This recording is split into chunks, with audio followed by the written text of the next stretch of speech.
A Primeira-Dama da República prometeu empenhar-se pessoalmente no combate ao abuso e à exploração sexual de crianças. Ana Dias Lourenço, que falava durante a campanha Somos Todos Iguais, defendeu penas mais severas para o crime de violência sexual contra crianças. Para a Primeira-Dama da República, os suspeitos desta prática não podem ser colocados em liberdade.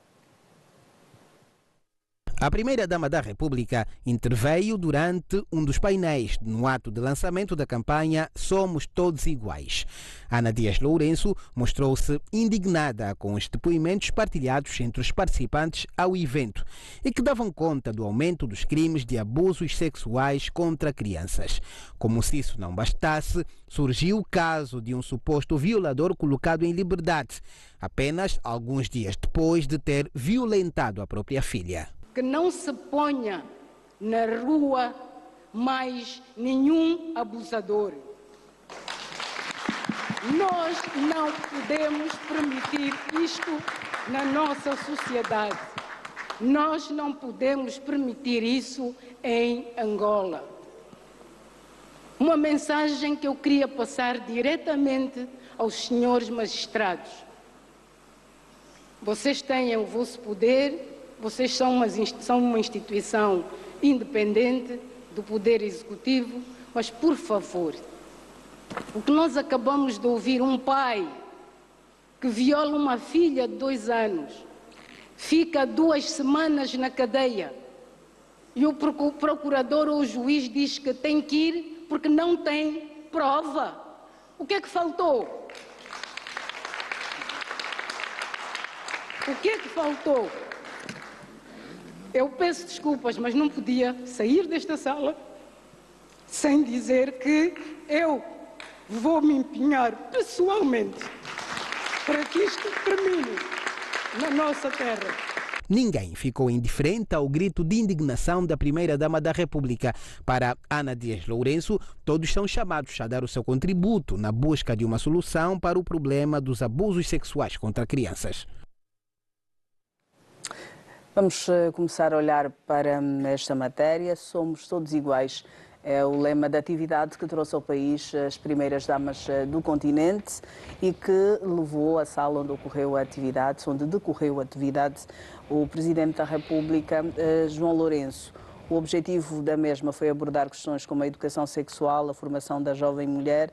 Foram estes os temas dominantes do Dr. Balixionga. Boa noite. Vamos começar a olhar para os temas abordados neste encontro. Boa noite, Leda. Boa noite, Paquice. Boa noite, os telespectadores e os internautas. Leda, a emoção demonstrada pela Primeira-Dama é, no fundo, e sabemos todos que é uma expressão pública da dor que as mães sentem por Angola fora e pelo mundo fora. E, portanto, essa questão, quando toca à violência sexual, nos comove a todos. Nos comove a todos. Agora, em relação ao projeto, é um projeto interessante porque, Leda, a África ainda tem... A mulher continua a ser discriminada no mundo todo, mas na África essa situação é ainda pior por causa de questões culturais, mas também por razões sociais. E uma das questões fundamentais é, de facto, a educação da mulher. E, portanto, este projeto e outros, porque não é só esse projeto, mas há outros projetos que têm como foco central a elevação da mulher para que seja tratada e vista na sociedade ao mesmo pé de igualdade com os homens. Depois, olhar para essa questão da violação sexual. Leda, há 2 autoras que eu acompanho muito, uma delas é Vilela e a outra é Graça, que abordam essa questão da violência sexual. Primeiro, dizem que, e por via dos estudos, que nós temos fatores sociais que são influenciadores, facilitam. Mas é preciso perceber, Leda, que o principal fator é mesmo a anomalia, alguma disfunção, algum problema de foro psicológico.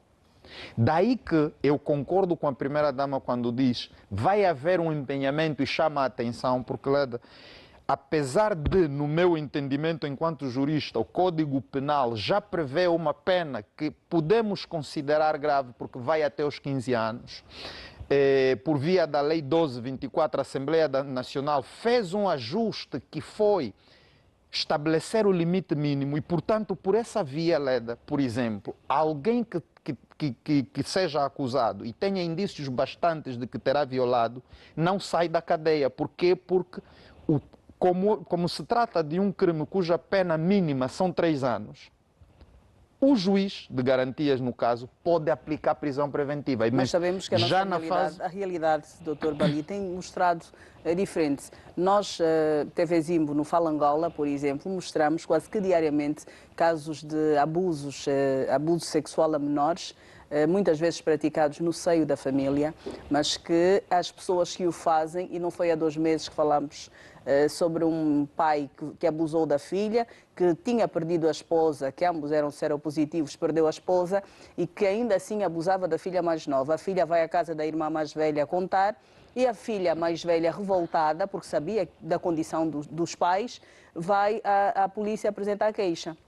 O pai ficou detido, mas depois a jovem diz que o juiz de garantia permitiu que ele saísse em liberdade. Leda, aqui há uma coisa que nós temos de perceber. Este é só um exemplo dos vários abusadores que andam soltos por aí. Eu compreendo e por isso é que eu quero fazer uma proposta. Porque, Leda, também, e isso nós temos que aceitar mesmo com alguma dor, se não existirem provas, a pessoa não pode ser presa. Tem um período, a pessoa tem de ser solta porque não há provas. Por quê? Porque existe aquilo que se chama a verdade material. Tem de existir provas. E as provas, normalmente, nesses crimes, são provas laboratoriais. Então, qual é o apelo que eu faço?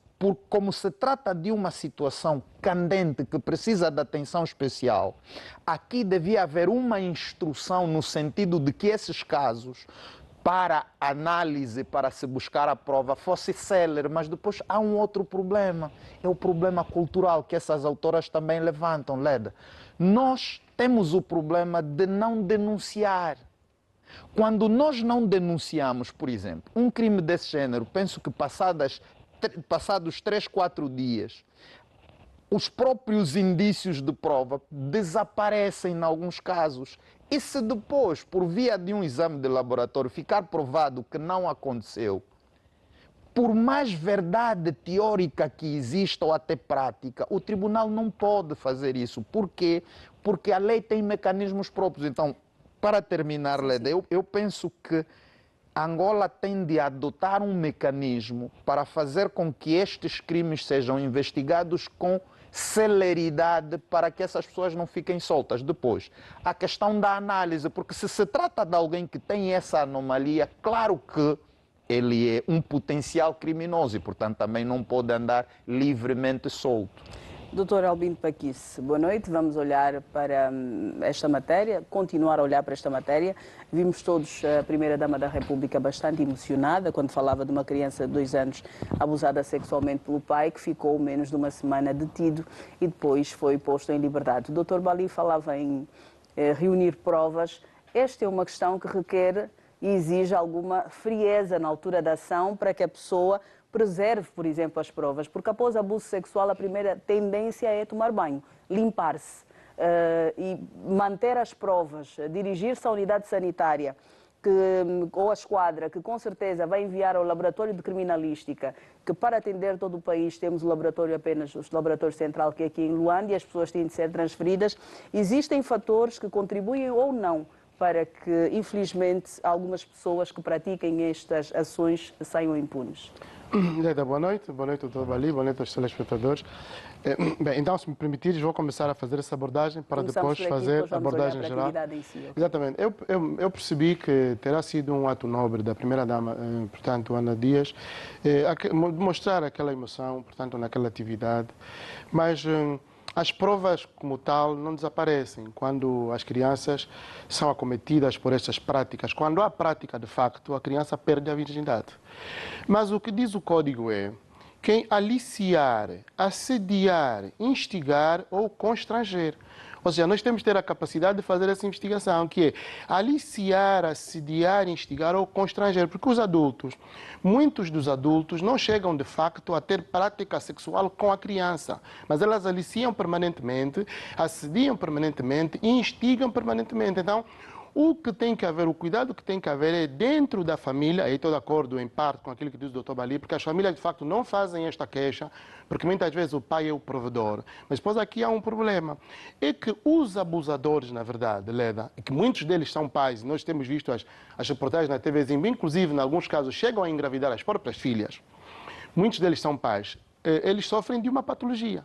E por isso é que, noutras realidades, os nossos amigos propõem que efetivamente haja castração, inclusive a doutora Inga uma vez também falou sobre isso, da OMA, que haja castração dos abusadores sexuais. Porque eles não fazem com uma criança, eles fazem com várias crianças. Arranjam dinheiro, aliciam as crianças, têm atos sexuais com elas e são muitas crianças que são abusadas. E a grande verdade é esta. Nós somos professores, eu 2 ou 3 vezes tive conversa com 2 jovens que terão sido abusadas, a vida delas não é a mesma. Não é a mesma, não vale a pena. Ficam completamente traumatizadas, desde o facto de praticamente não conseguem se aproximar de um homem, olham para o homem sempre como uma pessoa, uma figura de facto muito estranha e muda completamente a vida dela. Uma das pessoas com quem eu tinha conversado, que era minha aluna, tinha sido, portanto, abusada sexualmente aos 10 anos de idade, já estava nos 25 anos, e doutor Paguis, não passou a imagem daquela pessoa abusar de mim, não passou. Portanto, eu acho que tem que haver, da nossa realidade também, um empenho grande, que é a nossa justiça tem que atuar. Nós temos agora, portanto, o juiz de garantias tem que atuar. Há indícios sérios quando a mãe faz a queixa, quando a irmã faz a queixa, quando a própria criança diz o tio fez-me isto, e a criança conta com pormenores. A criança diz, o tio me tirou assim, o tio fez isto, o tio fez aquilo. Não há como procurar outras provas. Também não encontramos outras provas. Depois, se tiver havido de facto o ato, a criança perde a virgindade. E aí, os médicos forenses podem fazer o estudo. Se eu agora vou para a abordagem geral, eu tenho entendido aqui, Leda, somos todos iguais. O lema foi, somos todos iguais. E a ONU diz, a Unesco, que potenciar uma mulher, só uma mulher, é potenciar 10 pessoas ou à frente de si ou atrás de si. Eu tenho notado que neste governo do presidente João Lourenço, que ele está a governar com 2 mandatos, penso que no estudo que eu fiz, podem apresentar outros, mas é o presidente que mais pôs mulheres na governação, a todos os níveis. Mas, ao mesmo tempo, é na mesma situação em que eu vejo que a mulher está cada vez mais vulnerável. Não sei se entendem o que eu estou a dizer. Ou seja, o presidente da República é aquele que mais confiou pelouros importantíssimos às mulheres e, ao mesmo tempo, nós vemos que a mulher está cada vez mais frágil. E a seu ver, porque é que isto acontece? Pois, Leda, quando a mulher está frágil, a família fica muito frágil. Eu não tenho relato das mulheres que eu conversei que disseram, olha, aquela ministra, aquela governadora, aquela administradora salvou a minha vida. Eu não tenho. Não tenho. Como, por exemplo, tenho, é rápido, penso que posso fazer essa confissão aqui, posso fazer essa declaração aqui porque é pública. O Cabingano Manuel da TPA, o seu mestrado no Brasil, dependeu do Lourdes Rascova. Foi o Lourdes Rascova que pegou no Cabingano Manuel e mudou a vida dela. Então, eu penso que as mulheres podiam fazer mais. Aqui, diferente daquilo, sem fazer discriminação. Mas eu penso que a primeira-dama, Ana Dias Lourenço, tem feito o trabalho que devia ser feito pelas mulheres que estão na família, que estão no Ministério Social, que estão em muitos pelouros, que são importantíssimos para o nosso país. Então, eu acho que sim, somos todos iguais. É verdade, mas as mulheres têm ali uma soberana oportunidade de poderem fazer mais para as suas pares, porque potenciar uma mulher é potenciar a sociedade. Não há como, não há como. Dr. Bali, volto a esta matéria para olharmos para a questão da penalização. Podemos ou não pensar, dentro de algum tempo, em punir as pessoas que praticam estas práticas, passo o pleonasmo, de abusos, abusos aos mais vários níveis, sobretudo a crianças, abuso sexual, já que sabemos que muitas vezes são pessoas recorrentes também na prática. Sim, Leda, eu penso que sim. Aliás, já teremos discutido aqui e uma das questões que nós dissemos é a castração. Sabe por que nós falamos da castração química? Porque, Leda, Essas pessoas todas vão para a cadeia, quando saírem vão voltar a fazer a mesma coisa. Portanto, é preciso incapacitá-las a fazer isso, porque elas são doentes. Principalmente isso. Depois, nós podemos aumentar as penas. Por exemplo, agora a pena máxima são 15 anos, a mínima são 3 anos. Podemos aumentar para 25. Mas como o Paquice disse, se o sistema de justiça não for célere, não for especial para este tipo de casos, porque a justiça é também para isso. Quando há uma situação que é específica, tem de tratar essa questão também de forma específica e com alguma celeridade. Por exemplo, tem de haver investimento para que haja capacidade, por exemplo, de diagnóstico, não só no laboratório de criminalística, mas nos outros laboratórios. E normalmente as pessoas que têm mais dificuldades são as pessoas desfavorecidas. Por quê? Porque as pessoas favorecidas fazem logo testes nas clínicas. As pessoas desfavorecidas é que são mais incapazes. Então, aqui a primeira-dama, com esse projeto, e o meu entendimento é que quando nós ouvimos a primeira-dama dizer vai envolver-se e vai empenhar-se, é no sentido de, primeiro, tem de haver essa penalização acessória, castração química para incapacitar. Depois, possibilitar que as pessoas com menos condições possam ter acesso a esses testes. Depois, capacitar as famílias. Aqui eu estou um pouco de acordo com o Paquice no sentido de que nós temos que ter solidariedade feminina de facto. Temos de ter. Mas há ou não há essa solidariedade feminina? Não, eu penso que ela... É que às vezes não se divulga o bem que nos é feito, mas existe este bem a ser feito e existe o reconhecimento. Eu concordo, também. Leda, eu concordo, mas deixa-me dizer isso e secundar o Paquice nas poucas vezes que estamos de acordo, que é... Leda, às vezes nós temos as próprias mães a dizerem que o pai não fez, a irem contra os próprios filhos. Às vezes temos a vizinha, que a filha da vizinha está a dizer, olha, o marido da vizinha está a fazer isso comigo. E a vizinha está a dizer que o marido dela é um anjo, não faz isso. Está a ver? Tem de haver essa solidariedade. Para terminar, é porque também em parte, infelizmente é assim, mas temos que dizer, também são as mulheres, as nossas mães, que mais próximas estão com as crianças, não são os pais. Então cabe aqui um pouco de mais responsabilidade. Para terminar, Leda, tem razão que mas, podemos vezes, o aumentar... O cria artimanhas, doutor Bali. Leda, nós estamos... estar de forma permanente, ter necessidade de ausentar-se, e eles sempre dão um jeito. Leda, por isso os avós, os tios, nós não as estamos a falar, nós não estamos as crianças, sim, nós não estamos a falar de um crime qualquer, nós estamos a falar de pessoas altamente inteligentes. Mas aí há uma ideia, sim. É uma ideia que é, nós estamos a falar de crianças abusadas que estão dentro das famílias. Sim. Eu fiz um estudo na zona do KK, e as crianças que têm 12 anos, 13 anos, muitas delas estão na rua. Nós temos muitas crianças na rua, já perderam a virgindade. Já perderam a virgindade.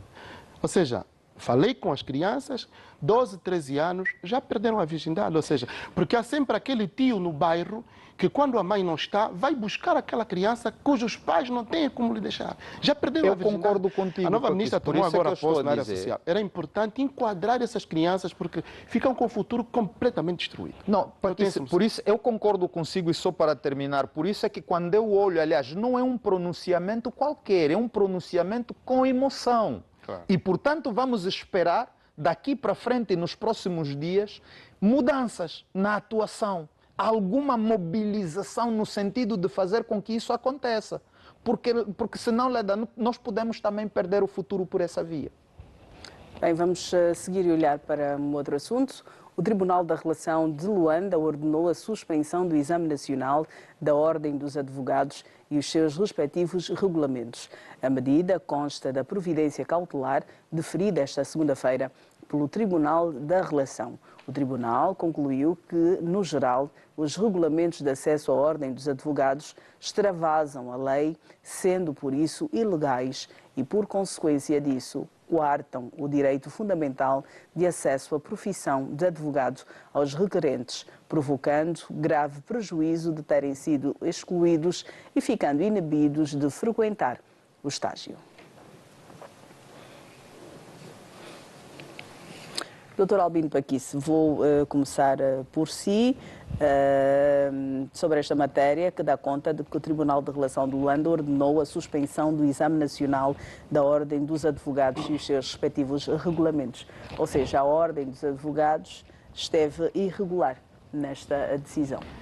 Na verdade, não esteve. Na verdade, não esteve. E temos aqui um advogado, na verdade, a ordem não esteve.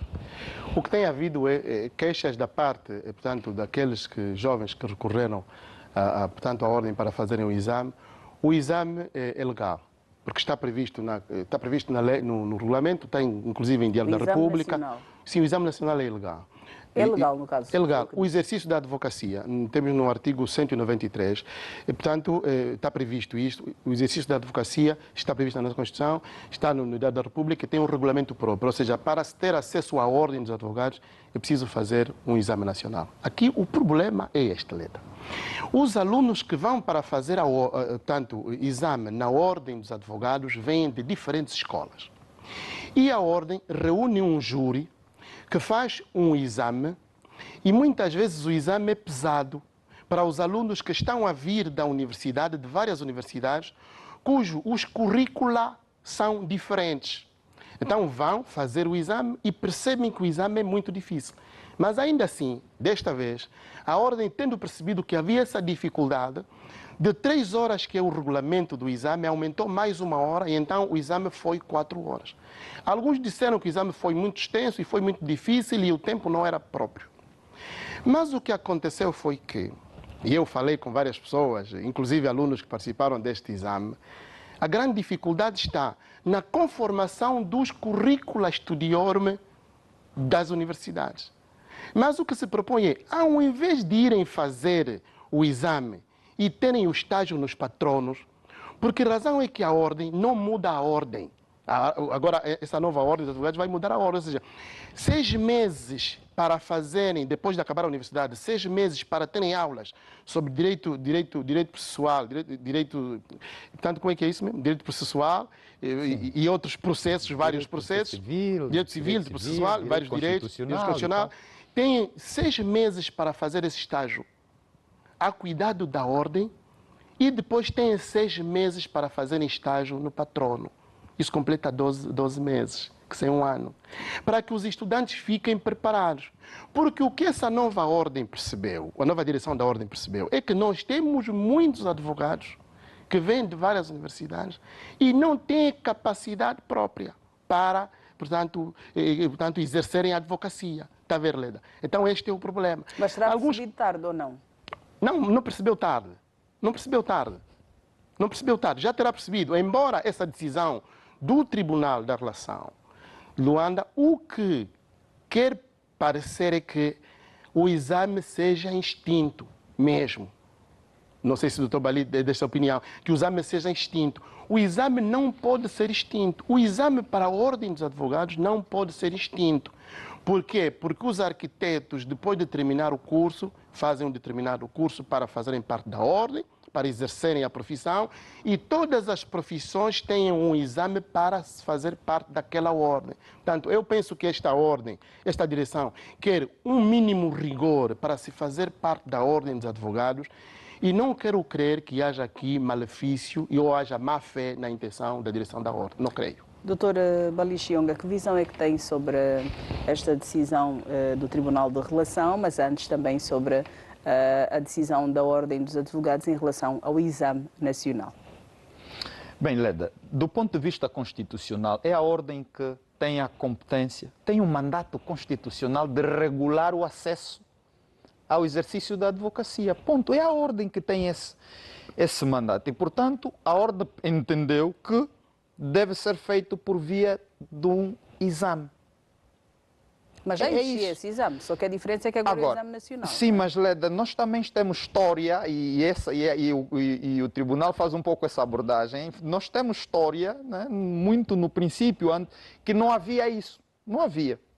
Mas nós estamos a falar de tempos diferentes com situações diferentes. Leda, eu como sou advogado não vou adentrar, até porque nós estamos só na fase de uma providência cautelar. É uma providência cautelar até conservatória, porque ela nem é antecipatória, ou seja, eu não olho para o acórdão do tribunal como uma decisão definitiva, nem acredito que essa é uma antecipação da decisão final. Agora, eu penso que como advogado devo fazer 2 notas. A primeira, o facto de o tribunal ser um órgão independente não têm o direito de não falar, porque eu acho que essas questões podiam ser resolvidas na conversa. Há esse problema. Chamem o presidente da Ordem dos Advogados, mas os seus conselheiros, vamos sentar e vamos ver o que é que se passa. Que tentou dialogar e que, dialogar com quem? Na entrevista que concedeu à imprensa. Sim, porque disse que tentou dialogar. Veja, primeiro, há aqui uma questão, há aqui uma questão que eu posso dizer que é uma questão deontológica. O nosso código, no artigo, penso que 92 ou 97, diz que os advogados, quando representam uma parte que litiga contra um advogado ou um magistrado, têm a obrigação de, antes de partir para a ação, comunicar. Por quê? Porque nós somos filhos da mesma mãe. E essa interdependência não pode desaparecer e, portanto, eu entendo que uma conversa resolveria o problema. Porque depois há questões que provavelmente não é a ordem que tem de resolver. A ordem percebe um problema que é, por exemplo, essa questão da diferença dos currículos e tudo mais, e até uma certa fraqueza, uma falta de qualidade na formação. Só que isso é o Ministério do Ensino Superior que tem de cuidar. Logo, há aqui um diálogo com outras instituições que podia ser muito bem feito antes de chegarmos nessa situação. Como estamos em sede de providência, eu quero crer que esse assunto se vai resolver. Uma última nota, Léa. Sim.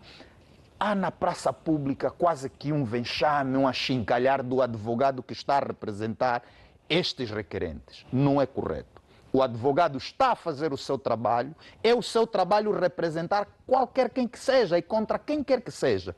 E, portanto, eu encorajo os colegas, independentemente daquilo que venha a ser o resultado, porque estão a dignificar a nossa classe. Ele está a fazer o seu trabalho, não é ele que está contra a ordem, não. Ele está a representar vontade de pessoas que entendem que o seu direito está a ser ameaçado. Obrigada. O Fundo Nacional de Emprego deverá ser o braço financeiro e catalisador da Agenda Nacional de Emprego. O Ministro de Estado para a Coordenação Económica, José de Lima Massano, proferiu estas declarações durante o lançamento oficial do Fundo Nacional de Emprego, que arranca com um capital inicial de 6 mil milhões de kwanzas. Há muito que o trabalho deixou de ser para os indivíduos simples meio de subsistência para as necessidades mais básicas. O trabalho é hoje uma fonte de realização pessoal e profissional, contribuindo para a autoestima, a autoconfiança e a sensação de propósito. O executivo angolano assume estar consciente da questão. No Plano Nacional de Desenvolvimento 2023-2027, o Governo reconhece que, com uma população crescente e dominada por uma franja essencialmente jovem, e que aqui também testemunhamos na composição desta sala, a criação de empregos é um desafio permanente e que obriga a uma multiplicidade de opções para que dividendos sociais possam ser materializados e mantidos com sustentabilidade. Contra uma taxa de desemprego que atinge os 32,4%, o governo angolano criou a Agenda Nacional de Emprego, onde deverão convergir todas as ações de fomento à empregabilidade, tanto privadas como estatais. Perspectivando a redução da taxa de desemprego na economia nacional, com vista a comatar o desequilíbrio entre a procura e a oferta de trabalho e promover a melhoria da redistribuição de renda nacional e a redução, igualmente, das assimetrias regionais. A Agenda Nacional para o Emprego resulta de um processo de auscultação com base no diagnóstico efetuado sobre a situação e perspectivas de desenvolvimento do emprego em Angola. O Fundo Nacional de Emprego, aprovado em junho passado, foi preconizado para uma cabimentação financeira de 500 milhões de dólares, mas dá início às ações concretas com um fundo de 6 mil milhões de kwanzas. Doutora Albino Paquice, um fundo com 500 milhões de dólares. O objetivo é criar e apoiar projetos e iniciativas públicas ou privadas que possam gerar emprego. Pois, Leda, eu, na verdade, vi a notícia e entendi muito pouco. Mas o que devo dizer aqui, assim, muito rapidamente, é se o governo, o executivo, tem efetivamente dinheiro para investir, por que nas parcerias públicas ou privadas nós não reabilitamos muitas fábricas que nós temos e que precisam destes fundos? Temos fábricas, por exemplo, no Lubango, que estão, ou no Lubango, ou em Benguela, não digo no Amba, mas também no Ambo, que estão paradas. Porque é que estes fundos não reabilitam estas grandes fábricas transformadoras? Porque nós estamos mal na indústria transformadora, para efetivamente essas indústrias apoiarem o campo no sentido de empregarem mais pessoas. Porque esta coisa de nós massificarmos a empregabilidade no país é importante, as pessoas têm que trabalhar, mas nem todos são, por exemplo, empreendedores. Nós hoje temos a febre do empreendedorismo, todo mundo tem que ser empreendedor. Não é verdade, quer dizer, nem todas as pessoas são empreendedoras. Portanto, eu penso muito sinceramente que o Estado, se tem fundos para alocar nestes fundos, portanto, Nacional de Emprego, podíamos muito bem ressuscitar, podíamos usar essa expressão, ressuscitar as fábricas que durante muito tempo, inclusive nos anos 80 e 90, trabalharam para nós empregarmos mais pessoas. De resto, ficaria por aqui. Doutor Balixionga, que notas nos pode dar sobre o valor disponibilizado, 500 milhões de dólares, com vista a apoiar projetos ou iniciativas que possam gerar emprego? 500 mil milhões de dólares, assim está correto, que visam apoiar projetos e iniciativas públicas e privadas geradoras de emprego. Não, Leda, eu diferente para aqui se li o documento e penso que é uma iniciativa boa. E por que eu digo que é uma iniciativa boa? Porque, Leda, nós temos um contexto de emprego que não é o anterior. Não é o anterior. Nós temos, a nossa taxa de desemprego está acima de 30%. Penso que ronda aí os 32,5%. Mas veja que maior parte, 80% disso é jovem. Nós estamos a falar, por exemplo, dos 16 até mais ou menos 25, 30 anos. Ao ressuscitarmos essas fábricas, primeiro estamos a falar do próprio processo. Esse documento, esse projeto está a falar, por exemplo, de contratos de 180 a 240 dias para questões pontuais que possam fazer com que os jovens em cooperativa possam apresentar o projeto e dizer assim: nós podemos, por exemplo, resolver o problema das sarjetas que estão sem tampa. Temos esse projeto, vamos resolver. Mas eu dizia o doutor Paquice, nem todo jovem tem a veia empreendedora. Pois, mas aqui é o contrário, porque quando eu ouço... a correr um risco? Não, temos, aliás, primeiro, temos de correr risco, sempre.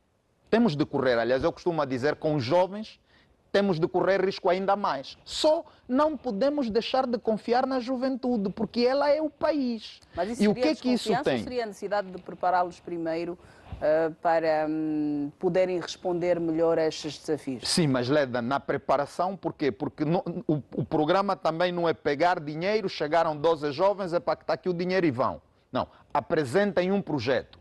Ora, se os jovens apresentam um projeto, é porque eles devem ter mais ou menos ideia do que é que vão fazer. Depois, o próprio projeto também prevê, e aqui é onde eu entendo que é fundamental, a própria monitoria, acompanhamento e fiscalização. Por exemplo, tu tens um projeto, por exemplo, 1 milhão de kwanzas. Não te vão entregar os 1 milhão de kwanzas. Primeiro apresenta o projeto, vai ter uma equipa que vai verificar as condições para realizar isso, as equipas para realizar isso.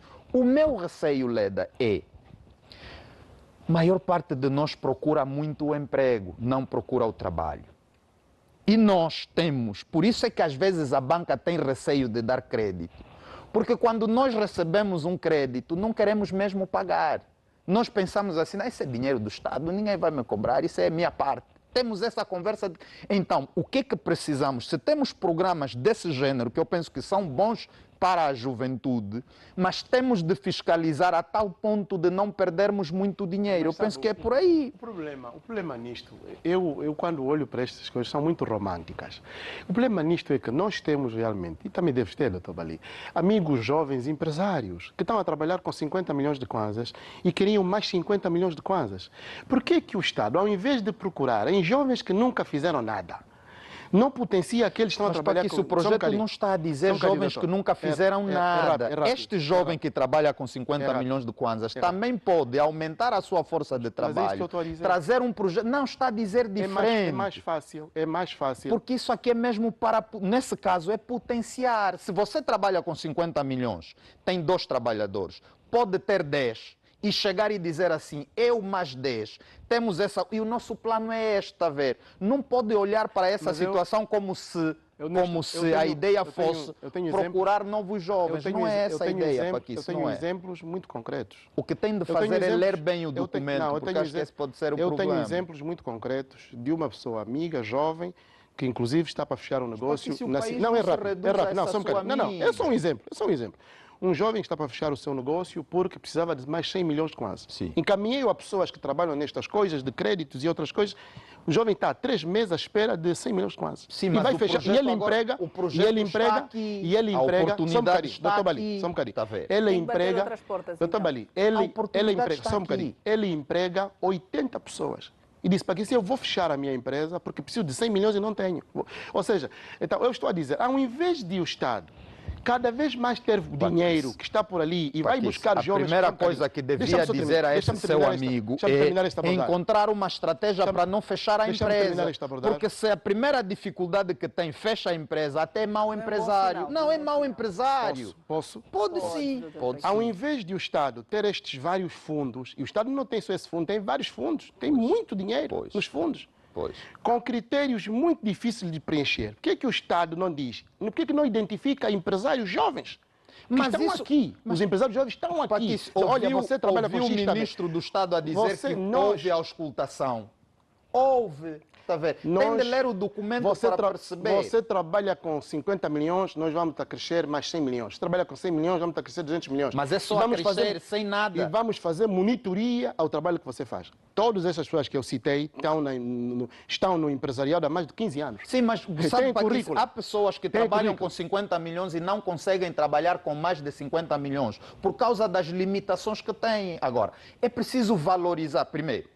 É importante criticar para vermos o que é que está mal. Mas é importante, sobretudo... Essas são as minhas ideias. Não, eu compreendo, mas é mesmo nas ideias que estamos a debater. Mas o que é que eu quero dizer? Não podemos desmoralizar os jovens que nos estão a acompanhar, que até têm bons projetos e vontade de trabalhar e que só precisam de uma oportunidade ou de um investimento. Leda, vou dizer essa coisa, só 30 segundinhos para terminar. Este jovem que o Paquice falou pode chegar e fazer essa proposta desde que caiba no âmbito dessa projeção. Agora, há jovens que não têm, mas podem conseguir. Está a ver, Paquice? Então, eu penso, e o meu grande receio, aliás, o ministro Massano, ele tem boas referências em relação a isso. Eu falei com pessoas, por exemplo, que estão no campo a trabalhar, porque ele tem estado mesmo a falar. E porque eu li o documento e os antecedentes, eu estou a dizer, houve a auscultação, pequenos empresários estiveram lá, conversaram e foi estabelecido o fundo. Agora, vamos esperar que não seja só para receber dinheiro, está a ver? Porque esse é um dos grandes problemas, Leda. Gostamos de receber o dinheiro, dizemos que não estamos a trabalhar, ninguém ajuda. Depois de receber, compra um carro, vai à praia... Depois não mas é importante isto que eu estou a dizer. Não, olha. Paquice, isso acontece aqui no país ou não? Acontece. Então, porque há jovens que vão lá pedir crédito e depois usam dinheiro. É o que o doutor Bali disse, compram um carro e nunca foram empresários. Nem sequer têm a intenção de ser empresários. Mas como têm corredores, depois é corredores. Como têm os corredores, vão buscar o dinheiro e depois ficam endividados. É só isso. Por que o Estado não apoia os jovens que já têm emprego?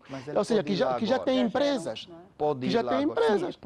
Pode ir lá agora? Pode ir. Senhora, então está bem. Depois vou dizer o que o doutor Bali disse para ir. Pode ir. Mas quem disse é o ministro de Estado. Está em documento, Paquice. Não há problemas nenhuns. Nós vamos seguir e olhar para outra matéria. O assunto, o governo angolano vai continuar a apostar no reforço da desconcentração administrativa e financeira, com vista a dar maior dinamismo à ação governativa a nível dos municípios. A garantia é do Ministro da Administração do Território, por ocasião do 10º Fórum dos Municípios e Cidades de Angola, realizado na província de Malange. A província de Malange acolheu a 10ª edição do Fórum dos Municípios e Cidades de Angola, instituído para promover e dinamizar o desenvolvimento comunitário do país. O evento decorreu sob o lema "A vida faz-se nos municípios", sendo o movimento afeto ao órgão de auscultação e concertação do Presidente da República enquanto titular do Poder Executivo. O Ministro da Administração do Território reiterou na ocasião a importância que os municípios representam para a vida do país. Este prémio é uma iniciativa de Sua Excelência João Manuel Gonçalves Lourenço, Presidente da República, a quem agradecemos a confiança em nós depositada para a sua materialização.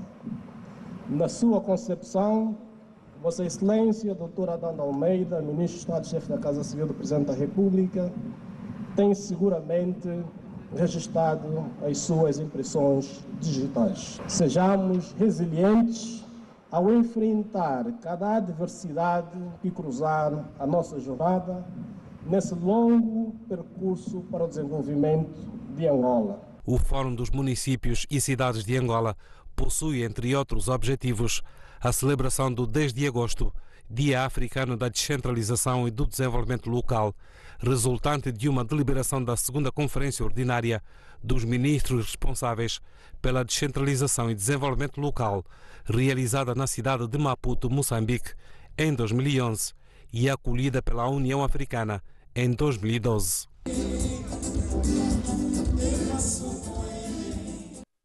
Bem, os senhores participaram presencialmente deste fórum. Dr. Balixionga, a cidade de Lubango venceu como a cidade mais limpa, mais organizada dos 164 municípios, mas foram discutidas várias questões que visam melhorar as nossas cidades a nível do país. Sim, Leda, e está de parabéns o Lubango, está de parabéns os municípios, estão de parabéns todos os municípios do Lubango, a minha cidade natal, mas também, e porque foi o município que ganhou o grande prémio na categoria A, porque existiram outras categorias. No geral, Leda, foram premiados, foram premiados mais de 50 municípios. E depois, no final, em relação ao grande prémio, nós estamos a falar de 4 municípios, porque são categorias diferentes. Na categoria A tem o município do Lubango, mas, por exemplo, na categoria D tem o município do Dala, que é Lunda Sul, se não me engano. E, portanto, Leda, mais do que os prémios, a primeira ilação que eu tiro, aliás, na Semana Africana da Descentralização e Desenvolvimento Local, penso que o Executivo faz bem ao apostar nesse movimento de desconcentração e descentralização. Por quê? Porque, Leda, em Malanje foi possível perceber que é nos municípios que acontece a vida. Mas esse não é o prémio dos administradores. É em consequência deles, mas isso significa que eles conseguiram mobilizar as pessoas para fazerem o trabalho, porque as categorias nas quais houve premiações, Leda, não é possível fazer no gabinete. Aqueles prémios, aquelas classificações, não é possível tê-las no gabinete. Tem de ir ao campo, tem de envolver as pessoas, tem de incluir. E então é por via da inclusão, é por via da mobilização dos munícipes que estes municípios foram premiados. E depois, 2 notas, se me permite. Eu estive em Malanje e havia uma feira. E eu olhei, prestei atenção a determinados produtos. Há quanto tempo é que não ia a Malanje? Pelo menos 2 anos. Tenho razões profissionais para ir a Malanje com alguma frequência e estamos a falar aí 2 anos ou menos. E como é que Cheguei está na feira. Malanje que encontrou? Leda, eu penso que Malanje que eu encontrei melhorou. E há uma coisa interessante, por exemplo, que se vê, e esse é só para dizer e também para motivar, uma das coisas que se percebe do alto é que Malanje tem muitas árvores. Nunca tive essa percepção, mas tem muitas árvores. E, portanto, ir plantando mais árvores nos quintais pode logo ajudar a melhorar o ambiente. Mas do alto porque os senhores foram de avião, não é? Não fomos, felizmente, por causa da urgência da própria atividade e tudo mais. E, portanto, foi possível ter essa visão de Malanje. Mas, Leda, não estou a dizer que Malanje é um paraíso, não. Aliás, há coisas que precisam ser feitas para que Malanje chegue ao patamar que os malanginos desejam. Mas deixa-me voltar para uma questão que eu acho que é fundamental. Precisamos ouvir o Dr. Paquis também. Leda, fui para a feira e vi, por exemplo, produção de batata, mandioca, produção de arroz. Em relação ao arroz, e porque eu falei com as pessoas, há aqui um reconhecimento do Ministro do Estado da Coordenação Econômica no sentido de mobilizar, de conversar. Aliás, estamos a falar de 3 cooperativas que no Luquembo estão a fazer produção de arroz e, portanto, espera-se que o Estado possa investir para que essa produção aconteça. Mas tem mandioca. Sabe que nós somos o maior produtor de mandioca em África. Sabe que somos o segundo maior produtor de batata em África e o quinto no mundo. Então, nós estamos a falar aqui de produção leda. E quando eu estou a dizer isso, não estou a dizer que é suficiente, mas estou aqui para incentivar as pessoas que estão a fazer essa produção, no sentido de que com mais investimento podem fazer mais e podemos, passo a passo, chegar àquilo que nós desejamos, que é a tão desejada sustentabilidade do ponto de vista da produção. Doutora Albino Paquice também participou presencialmente deste encontro sobre os municípios e cidades de Angola. Com que impressão é que ficou? Leda, fiquei com uma boa impressão. Primeiro, agradecer o convite que nos foi dirigido pelo Ministério da Administração do Território, sou o ministro Dionísio. Gostei de lá estar em Malange. Não estou em Malange desde 2013, já não fui há muito tempo. Já não vou há muito tempo em Malange. Não vai desde 2013? 2013, sim, já não vou há muito tempo. Mas, portanto, não notei grande coisa, na verdade. Um bocadinho a cidade, mas não notei grande coisa. Grande coisa no sentido de crescimento e sim, de crescimento. Okay. Mas, Leda, se eu estivesse sentado, tanto num quintal, eu me levantaria e, se estivesse de chapéu, tiraria o chapéu para sublinhar aquilo que o Dr. Bali. Nós temos grandes potencialidades, é demais. Aquilo que a gente pôde ver lá na pequena feira que havia dos municípios, a riqueza que esse país tem é deslumbrante. Preciso dizer isso. Batata, o inhame, é deslumbrante. É demais. Não há igual. Agora, o que é preciso é que o governo invista. Olha, os municípios estão divididos em classes. Classe A, B, D e C. E é nesta ordem que os municípios receberam prêmios. E esta discussão nós tivemos no avião, Dr. Bali, tivemos no Malange, tivemos no avião e até agora não nos entendemos. A minha ideia é que aqueles prêmios que foram dados aí, o Lubango, pelo menos a televisão também passou isto, a TPA, arrecadou o primeiro prêmio na classe A. Ou seja, a partir da própria classe, o município que arrecada o prêmio naquela classe, na classe A, está em primeiro lugar. Portanto, eu entendi que o Lubango terá arrecadado aqui o primeiro prêmio na classe A. E dar desde já os parabéns ao administrador Lisander André, que está no município. Mas o Lubango também, desde outras coisas, o Lubango teve um grande investimento. Não podemos nos esquecer que no Lubango esteve o governador que agora está em Benguela, Luís Nunes, que fez um grande investimento naquele município do Lubango. Isto é verdade. A gente chega no Lubango, estive no Lubango há coisa de 3, 4 semanas, o Lubango, o município de Lubango, capital, está modificado, é outra coisa. A gente está no Lubango, é como se, e passa aqui a publicidade, mas penso que podemos fazer isso, é como se nós estivéssemos logo a seguir na África do Sul ou na Namíbia. É bonito. Isso é anual. É anual.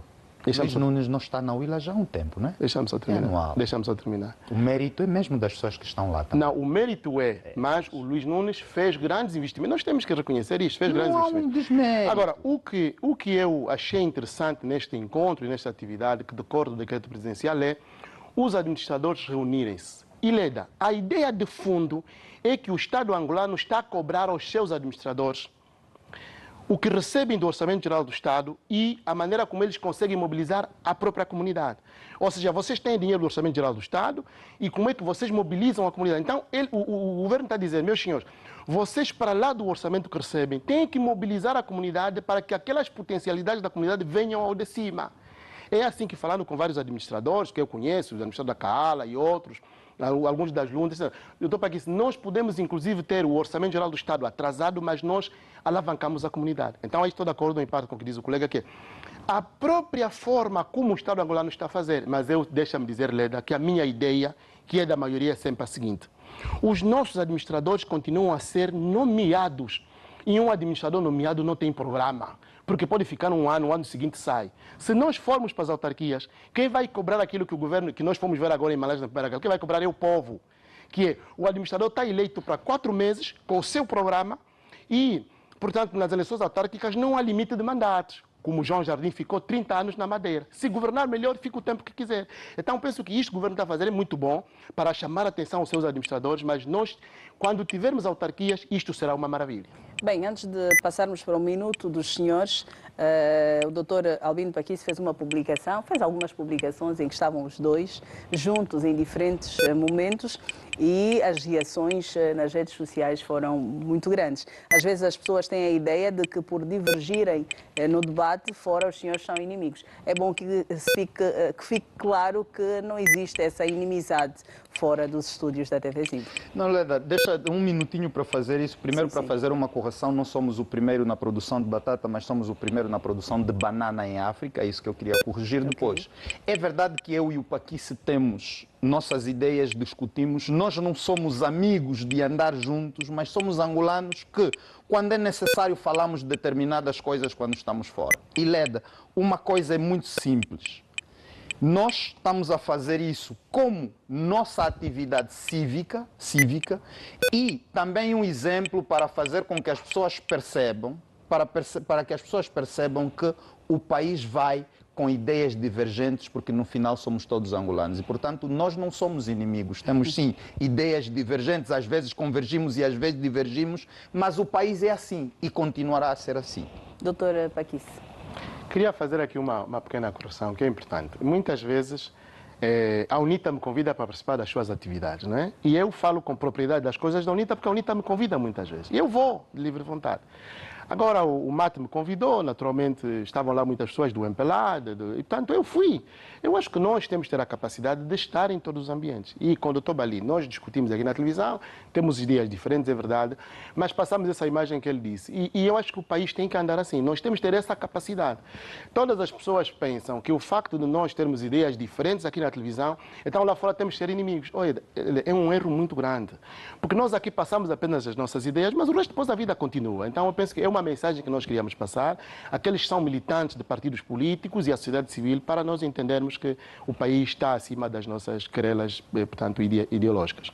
O seu minuto, doutor. O meu minuto vai para uma atividade que a UNITA realizou, portanto, em Catete, onde estava o general Paca. E disse lá umas coisas muito interessantes. E queria dar os parabéns ao Abel Sapinhala, portanto, Sapinhala, que, portanto, conseguiu levar para lá o general Paca. E disse umas coisas interessantes. Eu também achei que isto é democracia. Sapinhala, Adriano. Eu agora, é os nomes. É o Adriano.